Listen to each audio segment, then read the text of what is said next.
नमस्कार साथियों, स्वागत है आपका आईक्यू स्टडी जंक्शन में। आज का हमारा टॉपिक है पंचायती राज। पंचायती राज से संबंधित टॉप 20 एमसीक्यू जो हम लोग इस वीडियो में देखने वाले हैं, जो कि आपकी आगामी सभी प्रतियोगी परीक्षाओं के लिए महत्वपूर्ण होने वाला है। तो अंत तक हमारे साथ इस वीडियो में बने रहें। अगर आप हमारे यूट्यूब चैनल पर नए हैं तो हमारे IQ study junction YouTube channel को सब्सक्राइब कीजिए और बेल आइकन को जरूर प्रेस कीजिए, ताकि आप तक हमारे यूट्यूब वीडियो का नोटिफिकेशन सबसे पहले पहुंचे। तो चलिए इस वीडियो को शुरू करते हैं। बढ़ते हैं पंचायती राज से संबंधित प्रश्न उत्तर की ओर। प्रश्न 1, निम्नलिखित में से कौन पंचायतों की संरचना के संबंध में प्रावधान करने के लिए अधिकृत है? प्रश्न 1 में पूछा है कि पंचायतों की संरचना के संबंध में प्रावधान करने के लिए कौन अधिकृत है? तो सही उत्तर हो जाएगा राज्य का विधानमंडल अधिकृत है, यानी कि ऑप्शन बी इस प्रश्न का राइट आंसर होगा। पंचायतों की संरचना के संबंध में प्रावधान करने के लिए जो है राज्य का विधानमंडल अधिकृत है, याद रखिएगा। बढ़ते हैं अगले प्रश्न की ओर। प्रश्न 2, ग्राम सभा का अर्थ है। ग्राम सभा का क्या अर्थ है? तो ग्राम सभा का जो है ग्रामीण स्तर पर पंचायत क्षेत्र से संबंधित मतदाता सूची में पंजीकृत व्यक्ति से अर्थ है, यानी कि ऑप्शन सी इस प्रश्न का राइट आंसर होगा। याद रखिएगा, ग्राम सभा का क्या अर्थ है यह पूछा जाए तो ग्रामीण स्तर पर पंचायत क्षेत्र से संबंधित मतदाता सूची में पंजीकृत व्यक्ति से संबंधित है, यानी कि ग्राम सभा का यह अर्थ हो जाएगा। तो बढ़ते हैं अगले प्रश्न की ओर। प्रश्न 3 देखते हैं। निम्नलिखित में से कौन पंचायतों की वित्तीय स्थिति की समीक्षा करने के लिए वित्त आयोग का गठन करता है? सही उत्तर होगा ऑप्शन सी, संबंधित राज्य के राज्यपाल, यानी कि ऑप्शन सी इस प्रश्न का सही उत्तर हो जाएगा। संबंधित राज्य के राज्यपाल जो पंचायतों को वित्तीय स्थिति की समीक्षा करने के लिए वित्त आयोग का गठन करता है, राज्य के राज्यपाल, ऑप्शन सी इस प्रश्न का सही उत्तर होगा। प्रश्न 4, अनुसूचित क्षेत्रों में ग्राम सभा की बैठक की अध्यक्षता कौन करता है? अनुसूचित क्षेत्र में ग्राम सभा की बैठक की अध्यक्षता अनुसूचित जनजाति के सदस्य जो ग्राम सभा द्वारा चुने जाते हैं यह करते हैं। अनुसूचित क्षेत्र में जो है ग्राम सभा की बैठक की अध्यक्षता कौन करता है? तो याद रखिएगा, अनुसूचित जनजाति के सदस्य जो ग्राम सभा द्वारा चुने जाते हैं उसके द्वारा किया जाता है। तो ऑप्शन डी इस प्रश्न का राइट आंसर हो जाएगा। बढ़ते हैं अगले प्रश्न की ओर। प्रश्न 5 देखते हैं। सरकार की पंचायती राज प्रणाली की मुख्य विशेषता क्या है? बताइए, सरकार की पंचायती राज प्रणाली की मुख्य विशेषता क्या है? तो इस प्रश्न का जो राइट आंसर होगा वह है ऑप्शन डी, ये सभी सत्य है, यानी कि इसमें सरकार के 3 स्तर है। इसका उद्देश्य गांवों को सामाजिक और आर्थिक न्याय देना है। संसद के कुछ सदस्य जिला परिषद में प्रतिनिधि के रूप में है। तो ये सभी सत्य हो जाएगा सरकार की पंचायती राज प्रणाली की जो है मुख्य विशेषता पर, यानी कि ऑप्शन डी इस प्रश्न का राइट आंसर होगा। बढ़ते हैं अगले प्रश्न की ओर। प्रश्न 6 देखते हैं। पंचायती राज का मुख्य उद्देश्य है।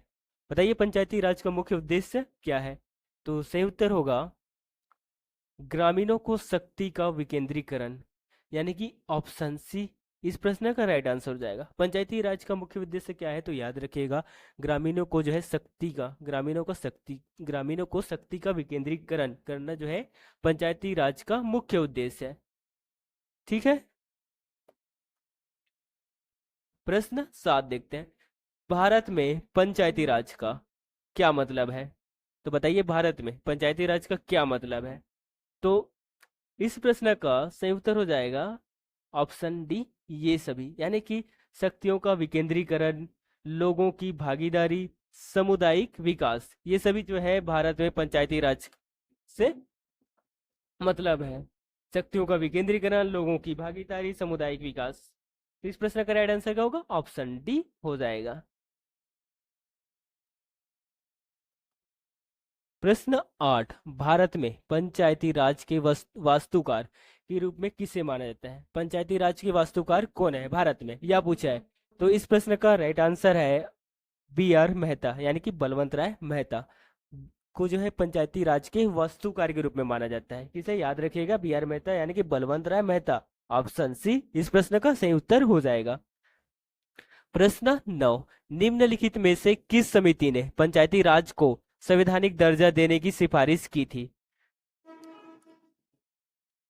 एल एम सिंघवी समिति ने, यानी कि ऑप्शन ए इस प्रश्न का राइट आंसर होगा। एम एल सिंघवी समिति ने, जिसने जो है पंचायती राज को जो है संवैधानिक दर्जा देने की सिफारिश की थी। एल एम सिंघवी समिति राइट आंसर होगा।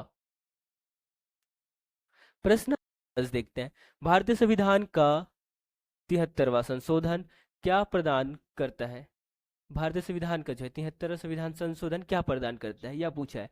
तो राइट आंसर होगा पंचायत चुनाव को लोकसभा और विधानसभा के चुनाव के बराबर करना अनिवार्य है। तो भारतीय संविधान का जो 73वां संविधान क्या प्रदान करता है, तो याद रखिएगा पंचायतों चुनाव को लोकसभा और विधानसभा के चुनाव के बराबर करना यह प्रदान करता है, अनिवार्य करता है। तो ऑप्शन डी इस प्रश्न का राइट आंसर होगा।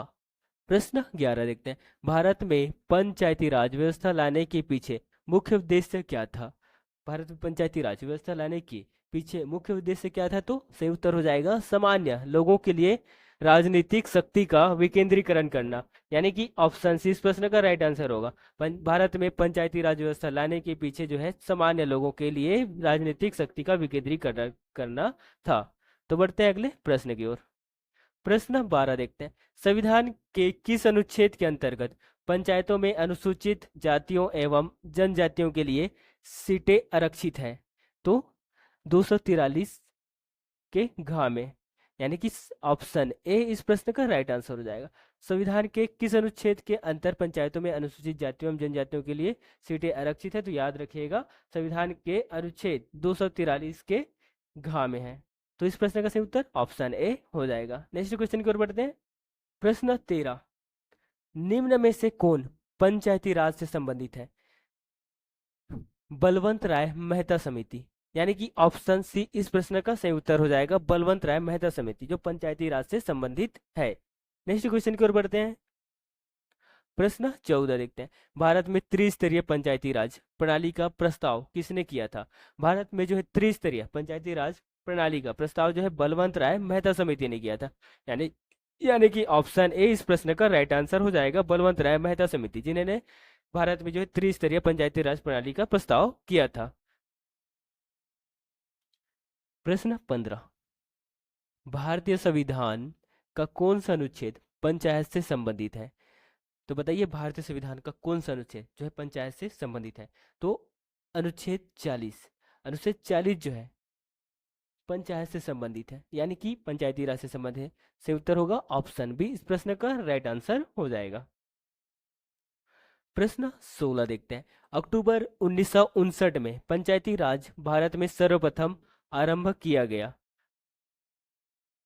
राजस्थान में, यानी कि ऑप्शन ए इस प्रश्न का सही उत्तर होगा। अक्टूबर 1959 में पंचायती राज भारत में सर्वप्रथम कहाँ आरंभ किया गया? तो राजस्थान के नागौर जिले में, यानी कि ऑप्शन ए इस प्रश्न का राइट आंसर हो जाएगा। बढ़ते हैं अगले प्रश्न की ओर। प्रश्न 17, एक कॉलेज का विद्यार्थी अपने नगर की नगर परिषद में चुने जाने का इच्छुक है। इसके नामांकन की वैधता अन्य शर्तों के साथ साथ इस महत्वपूर्ण शर्त पर निर्भर होगी कि?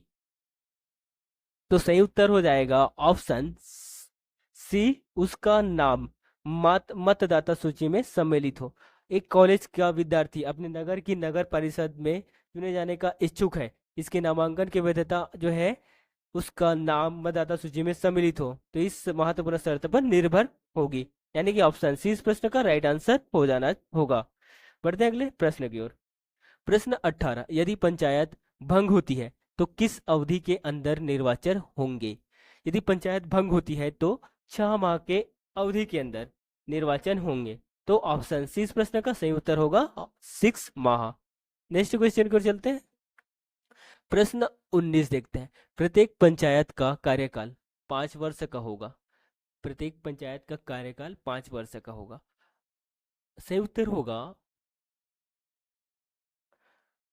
अपनी पहली बैठक की तिथि से, यानी कि ऑप्शन ए इस प्रश्न का सही उत्तर हो जाएगा। प्रत्येक पंचायत का कार्यकाल जो है 5 वर्ष का होगा। तो कैसे होगा? अपनी पहली बैठक की तिथि से होगा। तो इस प्रश्न का राइट आंसर ऑप्शन ए हो जाएगा। नेक्स्ट क्वेश्चन की ओर चलते हैं। प्रश्न 20, स्वैत शासी जिला परिषद के निर्वाचित सदस्यों की पद अवधि के बारे में निम्नलिखित में से कौन सा एक सही है? तो प्रश्न 20 में पूछा है कि स्वयं शासी जिला परिषद के निर्वाचित सदस्य की पद अवधि के बारे में निम्नलिखित में से कौन सा एक सही है, यह बताना है। तो सही उत्तर होगा ऑप्शन बी, निर्वाचन के बाद परिषद की प्रथम बैठक की निर्धारित तिथि से 5 वर्ष। यानी कि स्वयं शासित जिला परिषद के निर्वाचित सदस्यों की पद अवधि के बारे में जो है निर्वाचन के बाद परिषद की प्रथम बैठक की निर्धारित तिथि के से 5 वर्ष, जो यह सही हो जाएगा। यानी कि ऑप्शन 20 प्रश्न का राइट आंसर होगा। तो साथियों, ये थे टॉप 20 प्रश्न उत्तर पंचायती राज से संबंधित, जो आपकी आगामी सभी प्रतियोगी परीक्षा के लिए महत्वपूर्ण होने वाला है।